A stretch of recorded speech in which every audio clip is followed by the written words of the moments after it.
Hello friends, நேத்திக்கு டே வந்து எனக்கு காலையிலேயே 4:30க்கெலாம் ஸ்டார்ட் ஆகிடுச்சு. நேத்திக்கு ஐப்பசி மாதத்தோட கடைசி நாளும் நிறைந்த பௌர்ணமி வெள்ளிக்கிழமையும் கூட சேர்ந்து வந்ததுனால நம்ம சிவபெருமானுக்கு அன்னப்பிரசாதம் போட்டுட்டு நம்ம மகாலட்சுமி தாயாருக்கு வந்து வணங்கலாம் அப்படின்னு சொல்லிட்டு காலையிலேயே வந்து வேலைகளை தொடங்கிட்டு மதியம் 12 மணிக்கு கரெக்டாக அன்னப்பிரசாதம் நம்ம வீட்டில் என்ன சமைக்கிறோமோ சமைச்சிட்டு அவருக்கு வந்து அன்னப்பிரசாதமாக வச்சு அலங்காரம் செஞ்சு வழிபாடு முடிஞ்சிட்டு சுக்கிரவார நேரத்தில் மகாலட்சுமி தாயாருக்கு உப்பு தீபம் ஏற்றி நெல்லிக்கனி தீபம் ஏற்றி வழிபாடு செஞ்சு முடிச்சிருந்தோம். ஈவினிங்க்கு மேலே வந்து ஒரு 5:30க்கு மேலே நாங்கள் வந்து சிவபெருமானுடைய அன்ன அலங்காரத்தை பார்க்குறதுக்காக கோவிலுக்கு போயாச்சு.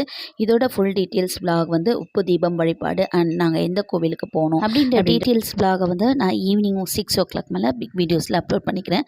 நேத்திக்கு மனநிறைவாக ஐப்பசி மாதம் பௌர்ணமியை நல்லபடியாக நாங்கள் வந்து சிவபெருமானை தரிசனம் செஞ்சு அன்ன அலங்காரத்தை நல்லபடியாக பார்த்து முடிச்சிட்டோம். இதோட நெக்ஸ்ட் வீடியோவில் மீட் பண்ணலாம். தேங்க்யூ ஃப்ரெண்ட்ஸ், டேக் கேர், பாய்.